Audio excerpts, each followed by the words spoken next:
Boa tarde a todos, um prazer estar com todos vocês. Gostaria de cumprimentar a mesa, todos os integrantes da mesa, parabenizar Edelamar por esse evento maravilhoso. Eu acho que é muito importante lembrar um pouco da fala da Carolina, que só podemos avançar quando olhamos de todos os ângulos e colocamos na mesa todos os autores principais, Ministério da Saúde, médicos, associações de pacientes, indústria farmacêutica, para discutir o melhor para o país. O melhor para o paciente, melhor para o governo, de uma forma ética e transparente. Só dessa forma que vamos avançar. Hoje nós vamos falar um pouco do cenário das doenças raras em 2017.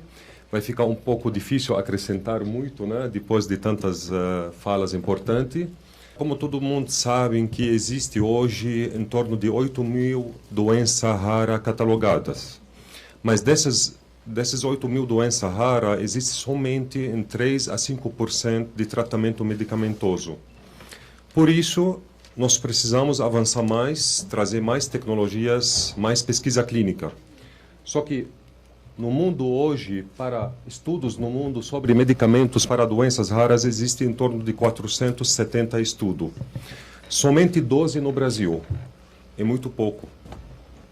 Então, nós temos muitos entraves para trazer pesquisa clínica para o país. Além da burocracia, nós temos resoluções que realmente acabam atrasando e impedindo esses estudos de entrar no país. Nós vamos falar um pouco para frente sobre isto. Existem vários marcos legais para acesso aos medicamentos. Tem a Lei 12.401 de 2011, da Conitec, onde foi criada a Conitec. Tem o RDC da Anvisa 81 de 2008, que fala sobre a importação para uso por pessoa física. Resolução do Conselho Nacional de Saúde, que é a Resolução 466, onde ela assegura para os participantes de pesquisa o direito de tratamento, se for beneficiado da pesquisa clínica para o resto da vida. Isso para doenças comuns, eu acredito que seja um ponto muito importante, mas para as doenças raras estava sendo um pouco para uma entrave para trazer pesquisa clínica para o país. Porque quando se trata de uma doença que acomete, a prevalência dela no país não passa de 100 pacientes ou de 50 pacientes, a indústria não estava conseguindo trazer para o país, fazer estudo clínico, arcar com 15 ou 20 pacientes, enquanto ela vai comercializar só para 40 ou 50. Então, esse foi um dos impeditivos para trazer a pesquisa clínica. E hoje a CONEP conseguiu avançar com esse tema graças à advocacy dos grupos de pacientes, inclusive Casa Hunter, junto com o CONEP, Ministério da Saúde, e está sendo estudado um adendo específico para doenças raras, para poder viabilizar mais estudos no país. Nós temos o RDC 38, que é Programa de Acesso Expandido, de uso compassivo e fornecimento de medicamento pós-estudo. A Anvisa permite, pelo RDC 38, o uso de uma droga quanto o médico, prescritor, ele assegura à Anvisa que essa é a única alternativa de tratamento para aquele paciente. Mesmo se aquela droga ainda não é aprovada lá fora, nem aprovada no país, o paciente tem direito a usar essa droga através do uso compassivo, ainda sem comprovação da eficácia. Mas como um médico, ele prescreve, ele vai se responsabilizar que essa única alternativa para o paciente, a única chance dele que pode talvez trazer benefício, então a lei, a SRDC da Anvisa permite o uso compassivo desse medicamento. Então, o que eu acho estranho, porque quando o medicamento já é aprovado no país de origem, e muitas vezes aprovado pela FDA ou EMA, por que então o médico não pode prescrever esse medicamento se não é aprovado na Anvisa? Tem que esperar a burocracia. Isso que nós vamos conversar daqui a pouco. Isso é importante passar pela Anvisa, pela CEMED, pela incorporação. Esse é o caminho legal do país, tem que passar. Mas no caso das doenças raras, quando a RDC 38 ela permite o uso compassivo do medicamento que ainda não comprovou a eficácia, por que então não permite com a autoridade do médico. Cadê a autoridade de médico? Ele tem autoridade só quanto não é comercializado. Mas quanto é para ser comercializado, não tem mais autoridade. Isso que tem que ser discutido com doenças raras. Tem a instrução normativa número 1 de 2014, desculpa, o RDC número 8 também, para autorizar a importação dos medicamentos constantes na lista de medicamentos liberados em caráter excepcional. E tem a instrução normativa número 1 de 2014, que dispõe sobre a lista de medicamentos liberados para importação em caráter excepcional. E RDC 37, isso foi um marco importante, RDC 37, de julho de 2014, quando foi definida, foi estabelecida a priorização da análise técnicos referente aos protocolos clínicos de doenças raras e também para registro de produtos biológicos no país. Isso foi um avanço super importante da Anvisa para poder viabilizar esses medicamentos quanto antes no país. Só que, infelizmente, em vez da gente avançar em 2017, tivemos regressão com a publicação da resolução número 147, que faz um mês e pouco, de 28 de março de 2017, onde foi revogada essa priorização. Então, hoje, no dia de hoje, não existe mais priorização na Anvisa, isso que nós temos que tratar. Tá. Se não existe mais priorização na Anvisa, o medicamento que está aprovado na FDA tem que esperar agora 2 anos e meio, 3 anos para aprovar na Anvisa. E todo mundo, nós sabemos, e isso eu quero parabenizar, aliás, a equipe da Conitec, do Ministério da Saúde, que hoje eles compartilham com a gente a necessidade que o paciente de doenças raras não pode esperar esse tempo. Como será agora, daqui para frente, esses pacientes, como vão esperar 2 anos e meio? E todo mundo sabe que 60% de que tem doença genética não consegue chegar a 5 anos de idade. Eles falecem antes de 5 anos de idade. A maioria das doenças genéticas, eles são tão devastadoras, degenerativas, progressivas, que às vezes num ano o paciente vira vegetal, desculpa. Então, isso é um caso super importante para estudar de novo. Infelizmente, hoje, os colegas pessoal da Anvisa não conseguiram estar conosco para a gente debater esse assunto, mas nós vamos agora, temos reunião da Câmara Técnica do Conselho Federal de Medicina, dia 9, e nós vamos debater esse assunto com eles também para ver como nós vamos resolver.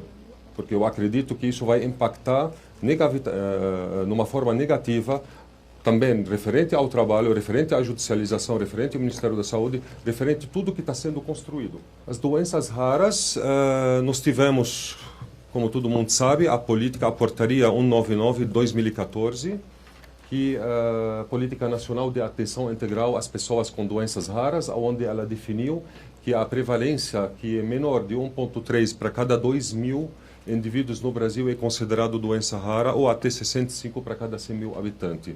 Na Europa, considerada de cada 1 para cada 2.000, nos Estados Unidos, 1 para cada 1.250. Essa portaria ela definiu as diretrizes, né, para a atenção integral às pessoas com doenças raras no âmbito do SUS, e começou a ser implementada ano passado com a implementação de 7 centros, habilitação de 7 centros no país. Tem 13 centros habilitados, né, 3 serviços especializados habilitados, mas para doença rara somente 7. Então isso já é o início. Eu espero que isso, junto com a incorporação das novas tecnologias, consiga ter um pacote mais eficaz e trazer benefício na vida dos pacientes. Todo mundo sabe que somente esses centros que poderão ser solicitados ou executados pelo serviço, os exames, desculpa, com esses centros podem ser solicitados ou executados pelo serviço de atenção especializada e serviços de referência em doenças raras devidamente habilitados pelo Ministério da Saúde. Falando agora doenças raras, incorporação no SUS. Como a doutora Ávila falou, aliás, eu gostaria de parabenizar toda a equipe da Conitec. Nós sabemos da competência, da excelência do trabalho que está sendo feito pela área técnica da Conitec. Infelizmente, também nós sabemos que a Conitec, sem a chancela política, não consegue avançar nesses temas. Por isso, é importante essa união entre todos os autores para poder ter mais força política e poder levar adiante esses assuntos. Então, hoje, as drogas utilizadas para doenças raras são submetidas às mesmas exigências e critérios dos outros medicamentos. Se falou sobre os muitos critérios, mas ainda precisa ser aplicado no Brasil. Porque se vamos considerar a existência de ensaios clínicos randomizados com números elevados de pacientes, a comprovação do prolongamento da sobrevida ou redução de desfechos relevantes no contexto da doença, no longo prazo com o uso de novo medicamento, atingimento de limites de custo e efetividade aceitáveis, pois em geral os custos por paciente são bastante elevados e geralmente comprados a um cenário sem tratamento direcionado que impacte na evolução ou progressão da doença. O uso de critérios idênticos aos de demais medicamentos para droga órfãos leva na prática a não incorporação dos medicamentos para doenças raras. Por isso, doutora Ávila, se você vê os medicamentos que hoje entraram na lista e que nós participamos, a maioria deles que vão falar Fabry, Pompe, MPS-1, MPS-2, Niampic ainda está na lista, né? Esses medicamentos tiveram registro, entre elas quase 10 anos tem registro na Anvisa e tem preço. Porque não foram incorporados até agora. Nós participamos da reunião de dezembro para começar o trabalho, mas está atrasado, ainda não saiu, não saiu o relatório completo ainda, então acredito que está tendo atraso. Mas até o momento não foram incorporados. Por quê? Então, como nós vamos criticar a judicialização se nós vamos fazer dever de casa? A associação de paciente, ela faz o quê no final? Ela linka indústria farmacêutica de um lado e do outro lado linka os órgãos públicos, ministérios, secretarias, Anvisa, Conep, e a gente tenta juntar os dois lados de uma maneira transparente e ética em prol dos pacientes e da comunidade em geral. Agora, como vamos exigir da empresa? Olha, você tem que registrar, tem que fazer preço. Nós estamos fazendo isso. Você tem que registrar na Anvisa, tem que ter CMED, e também tem que pedir incorporação. Até nós podemos pedir incorporação, mas com critérios que está dessa forma, e sem a chancela política já estabelecida antes, que dentro dessas regras vai ter incorporação, se nós não vamos poder avançar. Porque a causa, por isso nós estamos chegando, e nós vamos falar sobre isso daqui a pouco. Então, se o medicamento necessário for único existente, que é em caso das doenças raras, a maioria, o único medicamento existente, para o tratamento das doenças, e se não existir nenhuma alternativa terapêutica incorporada, o que faz o paciente? O que ele vai fazer? Vai ficar na fila da morte. Aonde está a justiça? Se o tratamento custa barato, você tem direito. Se o tratamento custa caro, pode rezar que você vai morrer daqui a uns anos, no máximo. E além dos problemas que você vai ter junto com a tua família. Isso que está acontecendo hoje. Eu sei disso porque tenho filho com doença rara. Eu sei se ele deixar de tomar as enzimas semanalmente, como a doença pode progredir, como pode atingir ele. A gente vive em prol dele. Então, a doença rara, quanto falou a Carolina de 13 milhões de pessoas, a verdade não é 13 milhões de pacientes. São 50 milhões, porque a família toda fica doente. E nós não podemos esquecer, se vamos melhorar esse país e avançar de uma forma correta e curar até as doenças comuns, pressão alta, diabetes, nós temos que investir em genética. Todo mundo sabe, se estão tendo o setor de monitoramento de horizontes tecnológicos, aliás, que nós temos que trabalhar bastante juntos, porque está tendo muita terapia gênica e o Brasil não está aproveitando dessas terapias. Se a gente não pensa dessa forma e tem departamento dentro do Ministério da Saúde que cuida só da área genética, nós não vamos conseguir melhorar até tratar as doenças comuns. Nós não podemos olhar que essas novas tecnologias está causando um buraco no orçamento da saúde. Ao contrário, nós temos que olhar isso como investimento para o futuro do país, um investimento para resolver problema de uma maneira eficaz.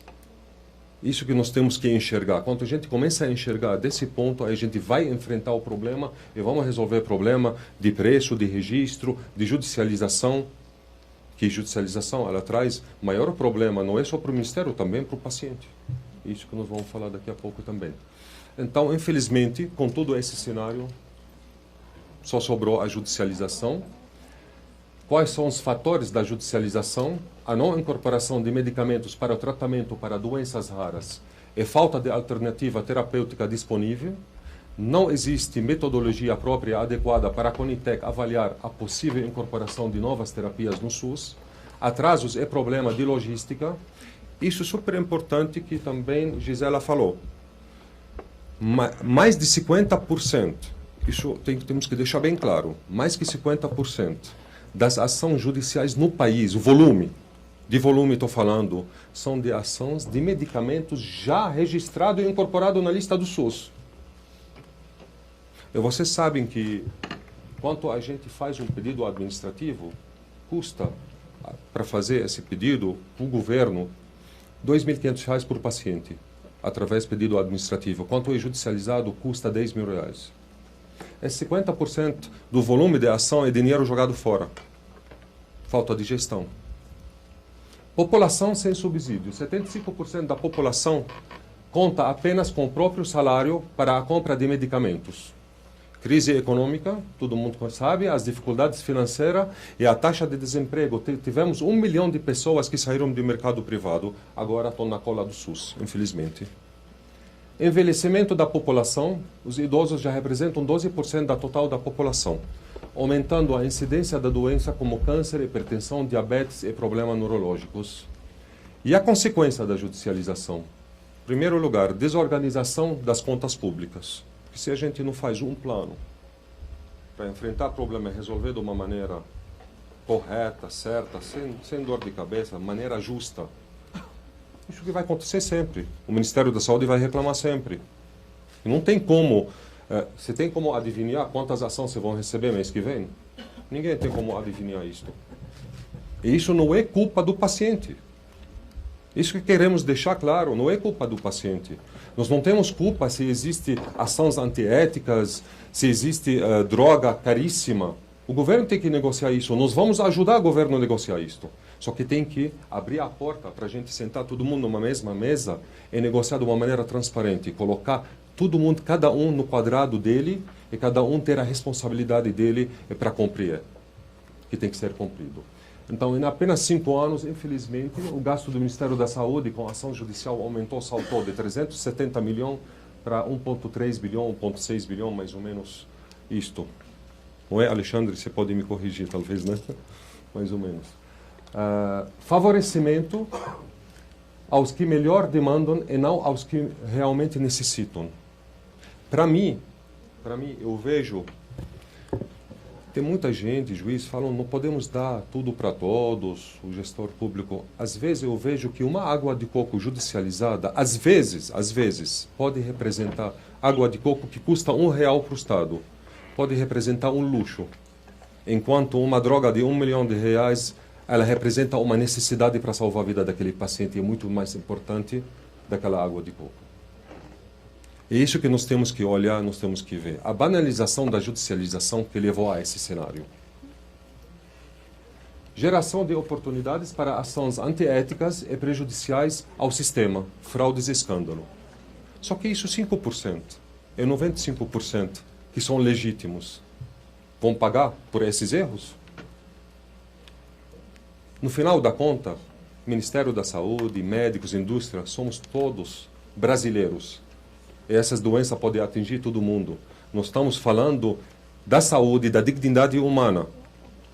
Nós não estamos falando de construção de um estado de futebol e brigando para qual estado vai ser, se em Porto Alegre ou em São Paulo. Não adianta, teremos estados, teremos luxo. Isso que é luxo. Num país de 200 milhões de habitantes que não tem saúde digna. Então, nós temos que priorizar a saúde, priorizar a dignidade humana. Então, infelizmente, aqui tem alguns dados, não vou entrar em detalhes, de como a judicialização está crescendo. Por isso, os medicamentos judicializados para doenças raras em compra via judicialização, o Ministério da Saúde, ele classifica que no top 10, o 10 top, né, que gastam mais em judicialização. Entre eles, os 10 que mais representam 93% do gasto, entre eles, 90% são de doença rara, genética. 6 produtos têm registro na Anvisa e tem preço. Nenhum deles foi incorporado no SUS, continua sendo judicializado, e isso não é por falta de trabalho, eu volto a falar, da equipe da Conitec, que tira o chapéu, eu sei, porque eu acompanho, que tem equipe excepcional na Conitec. É capaz de incorporar, não é só incorporar todas as doenças também, porque sou a favor de incorporar a doença. Porque se vamos falar de 3% que tem medicamento e o resto, nós podemos tratar, melhorar a qualidade de vida através de um diagnóstico fidedigno e uma direção para esses familiares, através de equipe multiprofissional para melhorar a qualidade de vida, até surgir um novo tratamento ou um novo medicamento. Então, nenhum deles, infelizmente, foi incorporado. Espero que a gente consiga avançar esse ano nisso daí. Então, a judicialização, infelizmente, ela não é a causa, ela é uma consequência de falta de uma política pública não implementada, sem gerar acesso ao tratamento, e a consequência da não incorporação de medicamentos no SUS, que falta metodologia, para doenças raras, falta de alternativas terapêuticas aos pacientes no SUS, e, infelizmente, a negativa do Estado, ela gera uma sentença de morte a esses pacientes. Se não correm à justiça, eles vão... Até correndo à justiça, também não tem a garantia. Porque muitas vezes não tem liminar, o liminar negado, ou leva 1, 2 anos até ter o acesso, quando consegue eliminar o paciente, infelizmente, já foi a óbito. Então, a solução não é na judicialização. Nós vamos falar do orçamento. Todo mundo sabe que o orçamento da saúde em 2017 foi 125 bilhões de reais. Eu acho pouco. Eu acho pouco. Qualquer obra que foi agora da Odebrecht foi roubado mais que isto. Eu acho pouco. Eu acho pouco. Então, o governo gasta com medicamento mais ou menos em torno de 14 bilhões por ano. E gasto com judicialização no Ministério da Saúde 1,7. Então, ele gasta com medicamento 10% do total do orçamento e para doenças raras mais ou menos 10% do total do medicamento. O medicamento hoje no Brasil ela passa pelo controle de registro da Anvisa, que com essa nova resolução nós estamos mortos. Acabou a priorização, então vai ser o pior daqui para frente. Controle de preço da CEMED, que é justo, tem que ser. Análise de incorporação da Conitec, uma coisa que eu quero questionar. Eu vi várias análises da Conitec, eu vi da Anvisa. Eu acho que da Conitec é de total excelência e consegue fazer uma análise de prova de eficácia e segurança. Mas por que está sendo feito 2 vezes? Porque se a Anvisa ela tem essa responsabilidade de comprovar eficácia e segurança, porque de novo a Conitec tem que fazer a mesma forma? Oi? Mas não pode ser feito de uma vez só para facilitar. Não estou falando legalmente, estou falando, eu sei, porque hoje existe essa regra, mas estou falando para desburocratizar, poderia ser feito através só um grupo, né, de trabalho. Análise de incorporação da Conitec é forte negociação para a compra no DELOG. O Ministério da Saúde só se preocupa referente ao medicamento. Não estou falando que não tem que se preocupar com o medicamento, tem, claro. Mas, gente, o 90% do gasto é o diagnóstico. É tudo isso. O problema no nosso país não é falta de dinheiro. Com tudo que estamos passando de crise, volto a falar, não é falta de dinheiro. É falta de uma boa gestão. Porque se a gente começa a fazer uma boa gestão, eu tenho certeza que dá para garantir medicamento para todo mundo e dá para ter uma vida digna para todo mundo. E com menos dinheiro também. O Ministério vai gastar menos, tenho certeza absoluta. Só que não adianta fugir do problema, tem que enfrentar.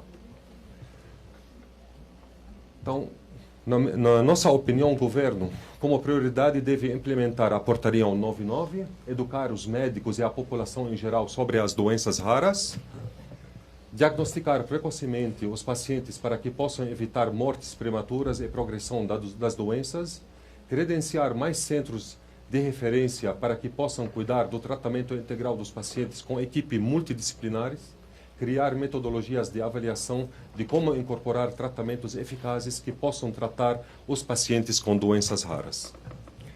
Muito obrigado pela atenção. Boa tarde.